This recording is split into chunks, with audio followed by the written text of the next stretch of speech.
Lídia que estava com dificuldade para entrar, né? Botou no zap ali, acho que foi a Lídia, né? Já deu certo. Então vamos lá, boa noite, meu nome é Ricardo Machado, estamos aqui no segundo momento, iniciou a gravação agora, segundo momento da nossa aula síncrona da semana 5, né?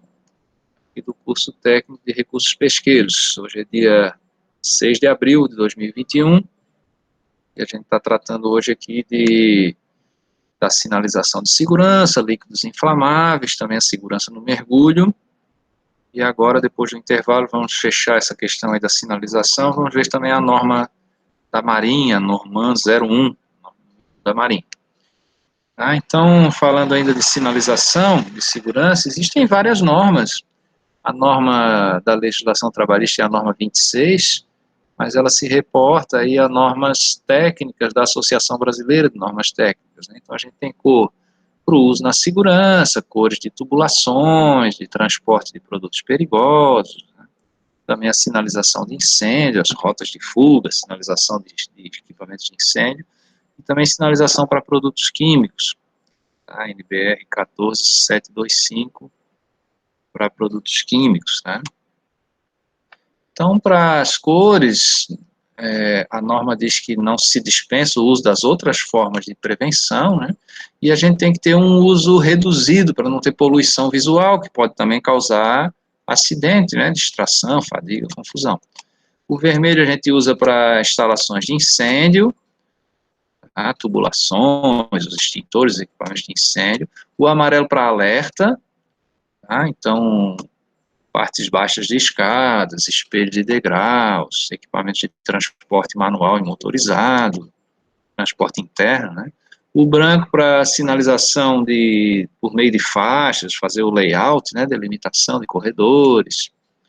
Também as setas para definir circulação de vias normais, né, de trânsito interno na empresa.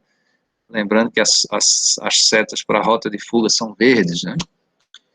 Localização de coletores de resíduos, bebedouros. O azul para instrução, tá? Bandeiras de advertência.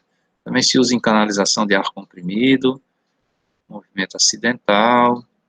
O verde é a cor da segurança, mas nem toda placa de segurança é verde, né? A gente usa nas canalizações de água, caixas para EPI, chuveiros de segurança, macas, lava-óleos, né? Os emblemas de segurança, aquele símbolozinho da CIPA, dispositivos de segurança. O laranja é o perigo, a gente usa para canalizações de ácidos, partes móveis de máquinas, partes internas de guardas removíveis, aquelas proteções, né?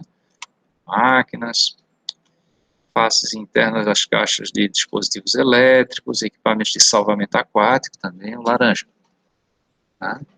O do perigo, a parte de dentro do painel elétrico. E o cinza é para as tubulações de eletricidade, também se usa para vácuo, é um cinza claro, né? Cinza escuro para eletrodutos, as tubulações de eletricidade. E tem várias outras cores aí, o preto, o púrpura aí para radiação ionizante, o lilás para tubulações de álcalis cáusticos.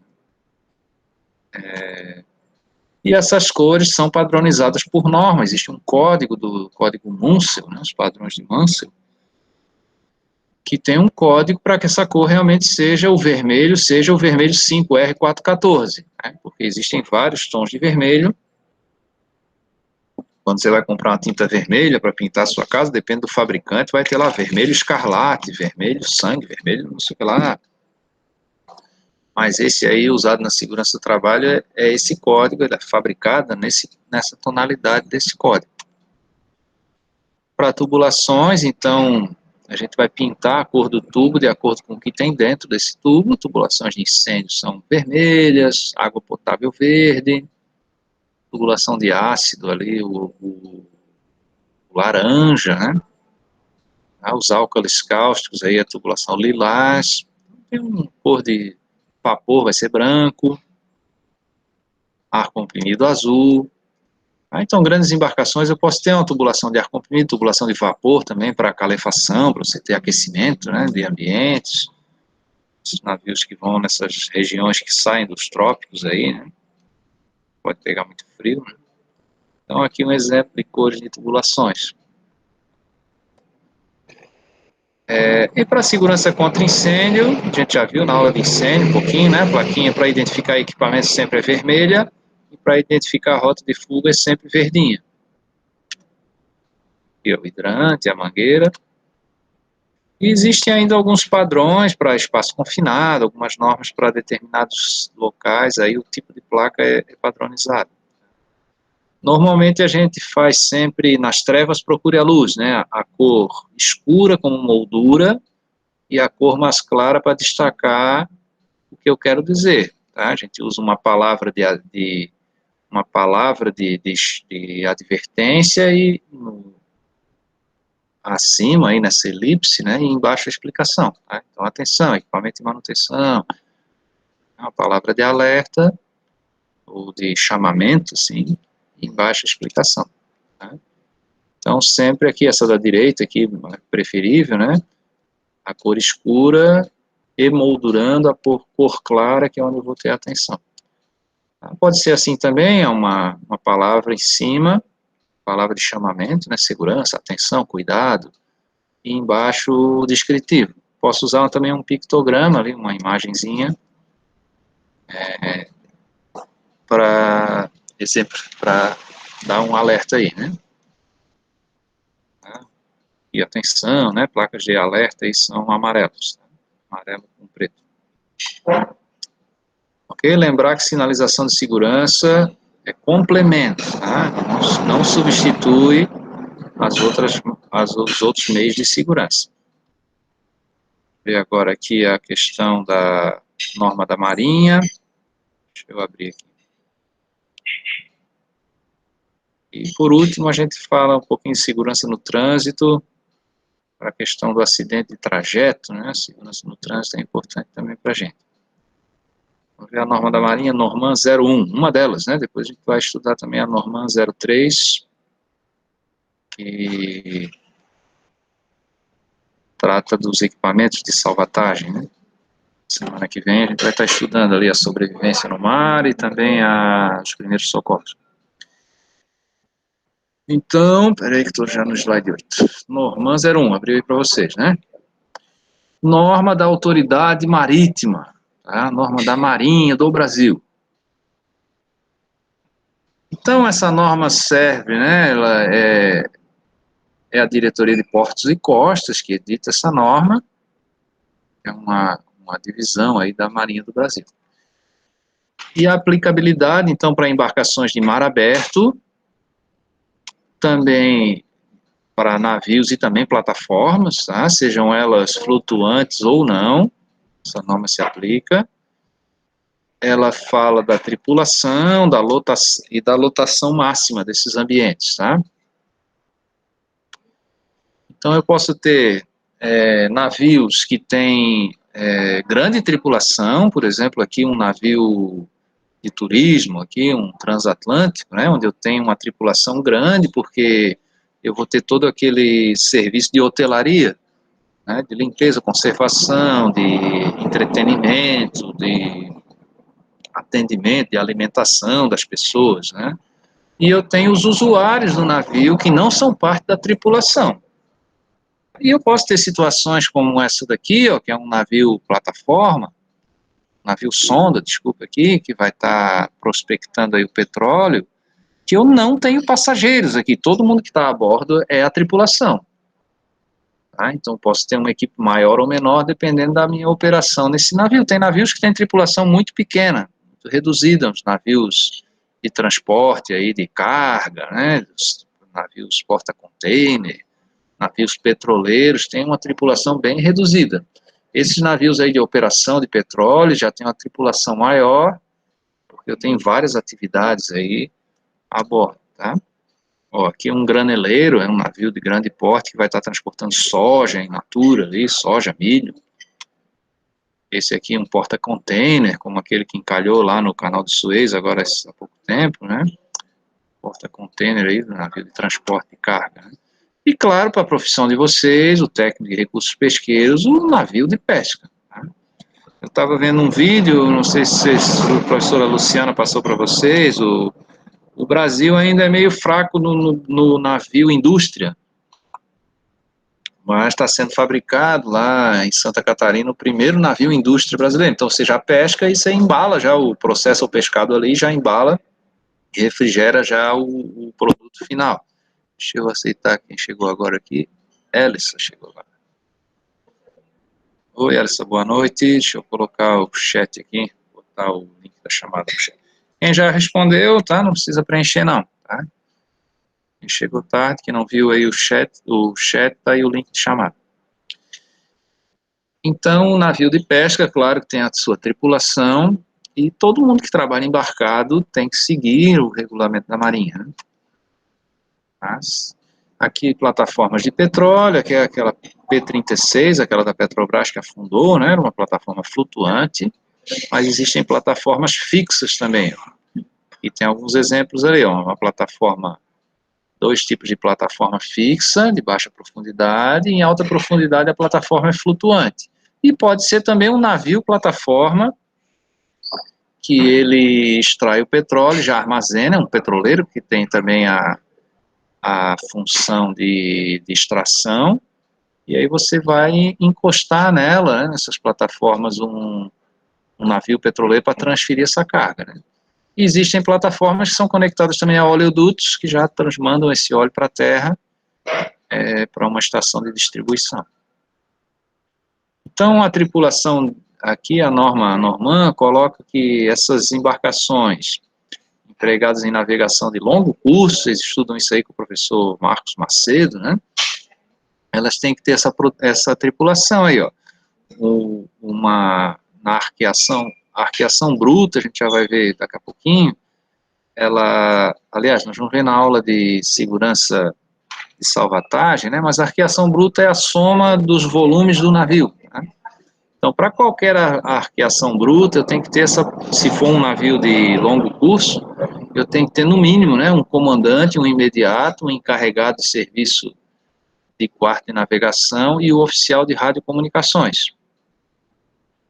E ainda no convés, né, e na parte de máquinas ali eu tenho que ter um chefe de máquinas, um subchefe, um encarregado de serviço de quarto de máquinas. Tá? O que é esse quarto de navegação? A sala de comando do navio. Tá? E esse quarto de máquinas é o que a gente chama de casa de máquinas. E para embarcações na navegação de cabotagem, que é essa navegação costeira no mesmo país, né, o Brasil tem um grande litoral, né, a gente até era para ter mais desenvolvido essa coisa da marinha mercante, a navegação de transporte de carga, né, ele vai estar exigindo isso aí, ó. Aí depende da arqueação bruta, ó, até 500, a somatória dos volumes ali em metro cúbico, né, eu tenho que ter um comandante, mais 3 oficiais ali de radiocomunicação, aliás, o 3 ali é a nota de rodapé, né, o asterisco 3. E da arqueação de 500 a 3.000, vai subindo ali, né, o número de tripulantes, né. E em função das máquinas, aí depende da potência do meu motor, né, eu vou ter que ter mais gente ou menos gente aí, dependendo da potência da propulsão da minha embarcação. As embarcações têm que ser registradas, a embarcação miúda, ela é dispensada de vistoria, mas ela tem que ter um registro. A de arqueação bruta superior a 100, essa obrigatoriamente tem que ser registrada e vistoriada. Tá? A embarcação miúda não precisa de vistoria. Então, essas embarcações de até 12 metros, aí, que são de mar costeiro, né, não precisam desse registro. Né? Então, aqui o cálculo da arqueação bruta, na real, a soma de todos os volumes, tem aqui uma equação logarítmica, né? Você soma todos os volumes que são cobertos na embarcação e joga nessa equação aí, você vai ter um número que é a arqueação bruta. Né? E para eu registrar a minha embarcação, tem que ter um requerimento para a capitania dos portos, fazer a procuração, a identificação do outorgado, que é a pessoa que está usando essa embarcação, contrato social da empresa, que é a proprietária dessa embarcação, documentos oficiais de identificação, né, fotos, aí CPF, né, dos dirigentes da empresa, e mais alguns outros documentos aí. eu conseguir registrar. E, finalmente, o certificado de segurança em navegação. Eu vou pedir uma vistoria da capitania na minha embarcação e ela vai checar vários itens lá de segurança, que a gente vai estar estudando depois na aula de salvatagem ali, itens de segurança, né, de navegação. Como esses aqui, ó. Então, depende da classe da minha... Os materiais de salvatagem têm classes 1, 2 e 3, né, depende do tipo de embarcação. Então, para empregados entre portos brasileiros e estrangeiros vai ser classe 1, entre portos brasileiros classe 2 e embarcações na navegação de interior classe 3. Classe 3 é um material mais simples, né? Você navegar em rios, navegar em lagos, em estuários, vai usar classe 3, já não exige aquela cobertura da balsa, salva-vida, mais simples, né? Então, a classe 1 para águas internacionais, eu tenho que ter uma balsa inflável aqui, a classe 2 um pouco mais simples, e a classe 3 essa balsa aberta aqui, tá? Para navegação em rios, em estuários, a classe 3. Sempre o colete salva-vida com apoio de cabeça, depois a gente vai rever isso na aula de salvatagem, e sempre a parte frontal aqui do corpo, porque se eu cair desacordado, eu vou virar de barriga para cima por conta da flutuação, e eu vou ter esse apoio de cabeça para eu não me afogar, mesmo desmaiado. Aqui uma boia de arremesso, toda embarcação tem que ter, e dependendo do tamanho tem que ter mais de uma. E ainda os artefatos pirotécnicos aqui, a gente vai ver melhor na aula de salvatagem, são os sinalizadores, né? Luz vermelha. Então aqui para usar de noite a gente tem a luz vermelha com paraquedas, sobe 200 metros. Sinalizador manual também à noite, vermelha para aproximação, né, da embarcação de resgate. E de dia a gente usa o sinalizador de fumaça. Esses dois aqui são a luz vermelha e esse terceiro é a fumaça. De noite, gente, a gente não consegue ver fumaça, e de dia eu não consigo ver luz, tá? Então, por isso que de noite a gente usa facho luminoso, e de dia eu uso fumaça. A gente também tem que ter um painel sobre as classes de fogo, e no capítulo 4 aí da Norman, ensina a dimensionar a quantidade de extintores, claro que ela é função do tamanho da embarcação, né? Cuidado aqui com o gás de cozinha, que muitas embarcações usam, né? A gente sempre tem ele numa área externa, de boa ventilação, para evitar o acúmulo e a explosão. E o extintor de incêndio, normalmente a gente está usando o de pó químico, por conta dos líquidos inflamáveis aí. Mas em algumas situações eu posso usar também a espuma mecânica e também o extintor de água. Então, deixa eu parar aqui. E finalmente agora, temos mais 20 minutos aí, vamos ver a segurança no trânsito. Um momento. Gente, eu sei que é uma avalanche de conteúdo, né, mas lembre que quando a gente vê no presencial,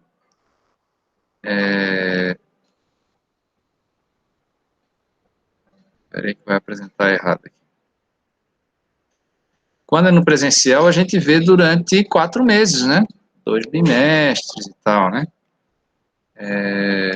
Aqui o nosso semestre ficou em menos de 2 meses, em 6 semanas, né? Então, por isso essa quantidade de conteúdo em uma semana só, porque a gente separou em módulos, né? Vocês devem estar fazendo aí umas 3 disciplinas, eu acho, junto com essa minha, né? Por isso essa quantidade de conteúdo ficou compactada na nossa disciplina, mas a gente tem uma tarefa para cada conteúdo desse, tá? Deixa eu parar a apresentação aqui. E agora sim vou apresentar a tela que nos interessa aqui, que é a parte de segurança no trânsito.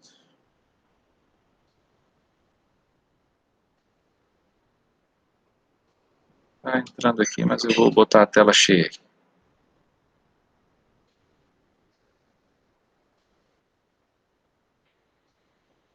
Pronto, agora eu não vou conseguir ver o chat, tá? Se vocês precisarem falar comigo, o Fabrício está dizendo ali que está travando o computador dele, o celular.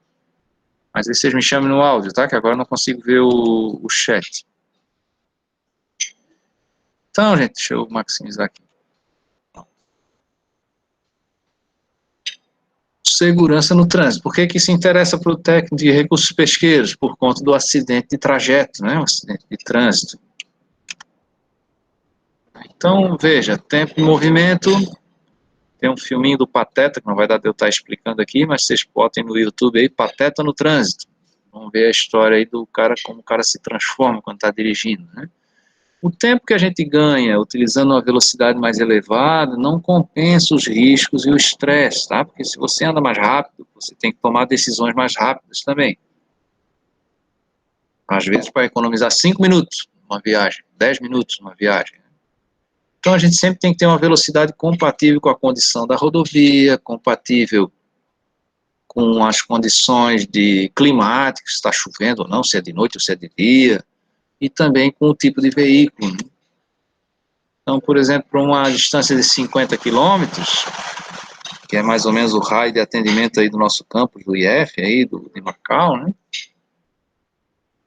Me deslocar 50 quilômetros, se eu for a 80 quilômetros por hora, demora 37 minutos. Se eu for a 100 por hora, demora 30 minutos. Então, veja só, eu estou ganhando 7 minutos na minha viagem, mas eu estou me arriscando bem mais, né? Estou usando uma velocidade maior, e essa velocidade, não que seja uma grande velocidade, 100 quilômetros por hora, mas eu tenho que ver a condição da rodovia, né? Aqui tem alguns vídeos aí de segurança com crianças, né? Mas para bebezinho de 0 a 1 ano, né, a gente usa o bebê conforto, a gente já estudou um pouquinho disso lá na aula de segurança no lar, né? A poltrona é virada para cima de 1 a 4 anos, e até 7 anos o meio booster preso com cinto de segurança em 3 pontos, né? Então tá aqui o bebê conforto, sempre assim de costa para de frente para o banco, né? A criança até 4 anos, essa daqui. E crianças maiores, de 4 a 7 anos, esse aqui. Eu gosto desse que tem um encosto, que você tem um apoio de cabeça, né? Ó, amarrado com o cinto do próprio veículo, esses maiores aqui. Aqui no Brasil, a gente tem 1.500.000 acidentes por ano. Isso mata mais ou menos 34 mil pessoas no trânsito. Muita gente, tá? Que morre no trânsito. É uma guerra, né? E mais 400 mil feridos, pessoas que vão perder a sua capacidade para o trabalho temporariamente ou definitivamente, né? Não morreram, mas vão ter consequências. Então, custa muito caro, e 10 bilhões de reais os acidentes de trânsito no Brasil. Tá? Hoje a gente está falando aí na Covid, né, na pandemia, se fala sempre nessas cifras aí dos bilhões, né? Ah, vai ter o auxílio emergencial, tantos bilhões, né? Então, veja, 10 bilhões é muito dinheiro que a gente perde com acidente de trânsito, né? Então, se tem que cuidar com isso, com educação para o trânsito, com estradas mais seguras, veículos mais seguros também, mas a maioria dos acidentes, gente, é falha humana, tá? Dificilmente aí você vai ter uma falha, caiu a roda do carro e ele capotou. Normalmente a velocidade não está compatível, um momento de distração, alcoolismo, né, a ingestão de bebida alcoólica, seja lá a pessoa dependente do álcool ou não, mas naquele momento ela tem problemas de percepção, né? E a morte está aí à espreita, né? Passando a foice.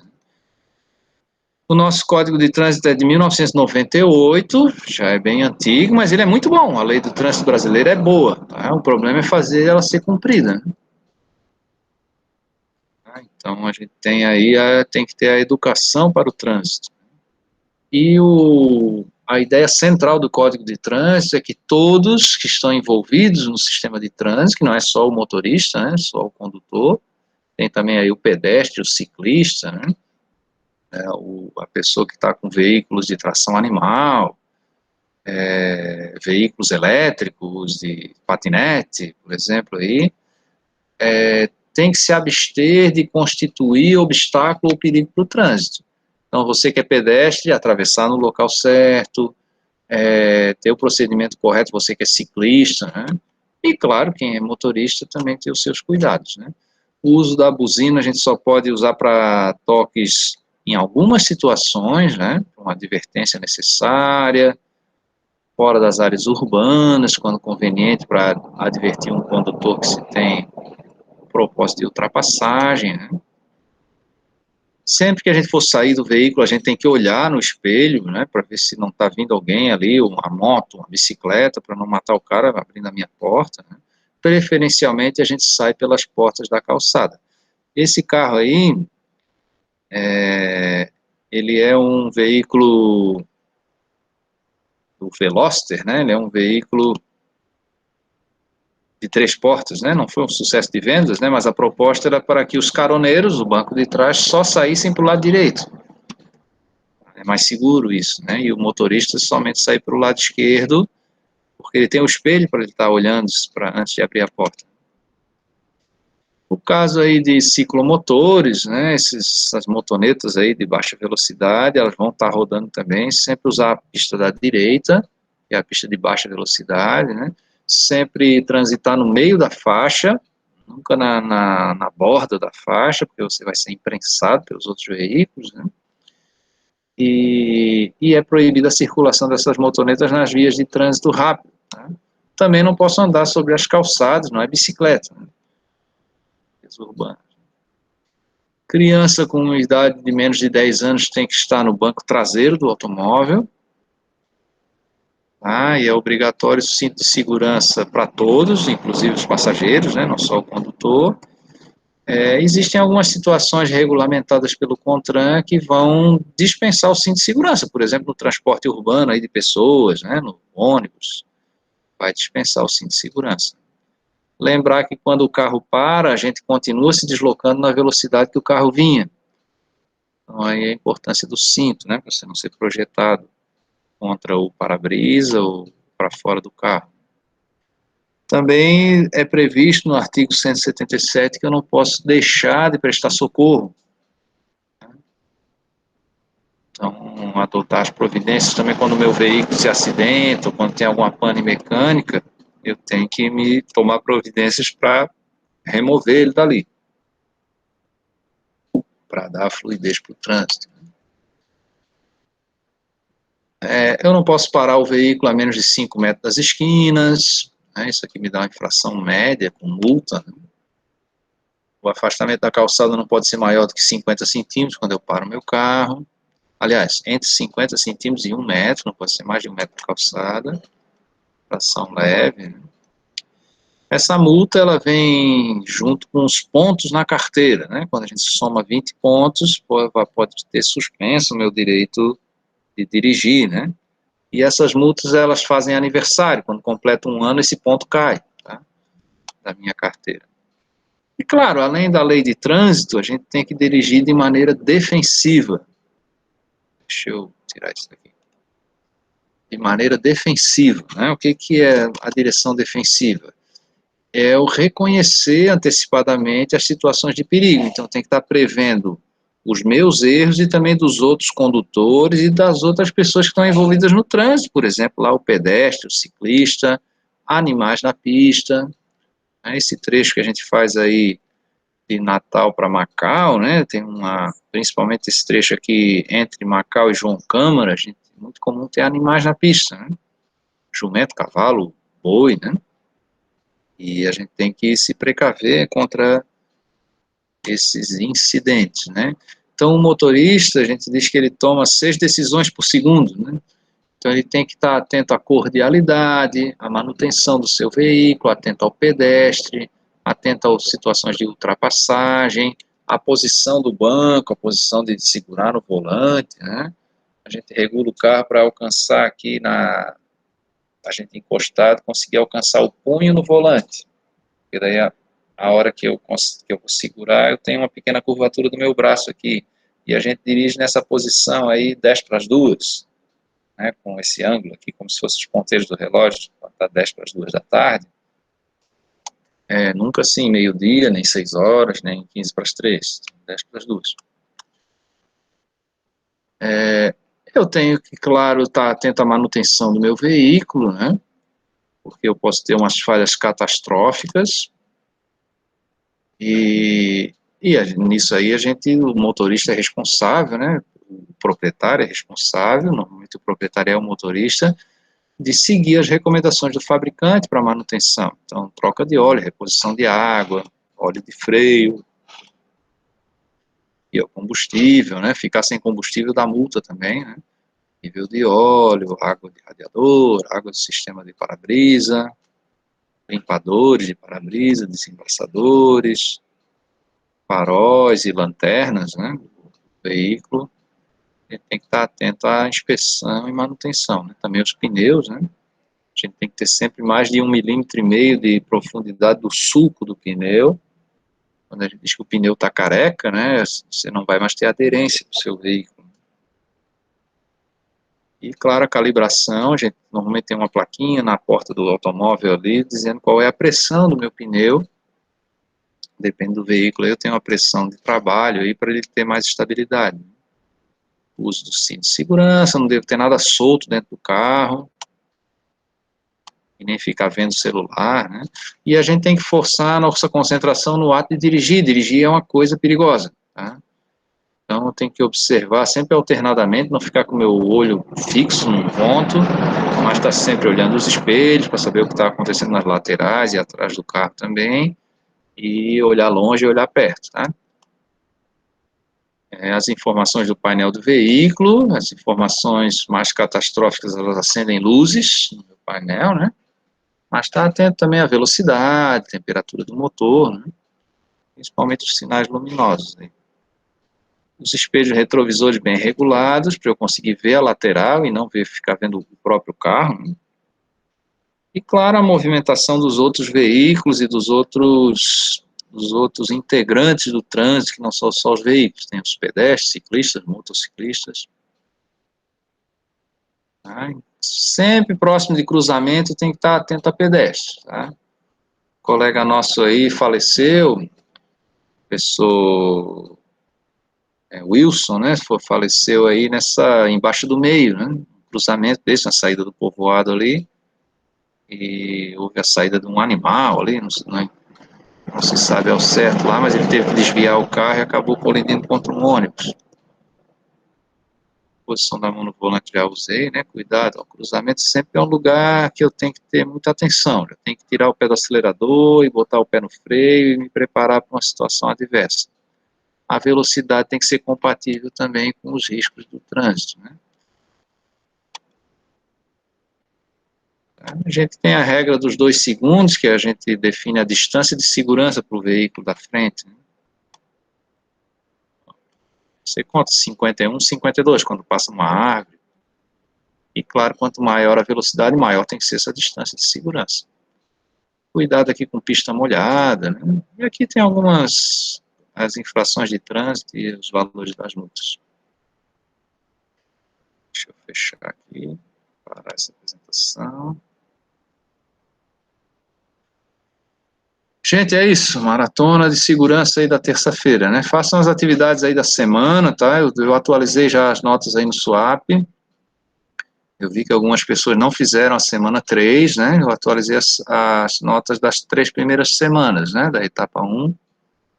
E quem for fazendo, a Natália está dizendo ali que está terminando, quem for fazendo eu vou atualizando, tá? Eu fiquei com o diário, não entreguei ainda o diário da etapa 1. Realmente é muita atividade, né? Vocês com essa aula ao vivo aqui, mesmo ela gravada lá depois, vocês já conseguem resolver as tarefas, mas pode ver o vídeo, a videoaula também, e resolver lá, são 10 questões para cada tarefa, tá? Ok, beleza. Então tá, gente. Muito obrigado aí a atenção, obrigado pela audiência, vou parar aqui a gravação. Vocês têm alguma dúvida? Pode ir perguntando aí no chat, tá? Para a gravação.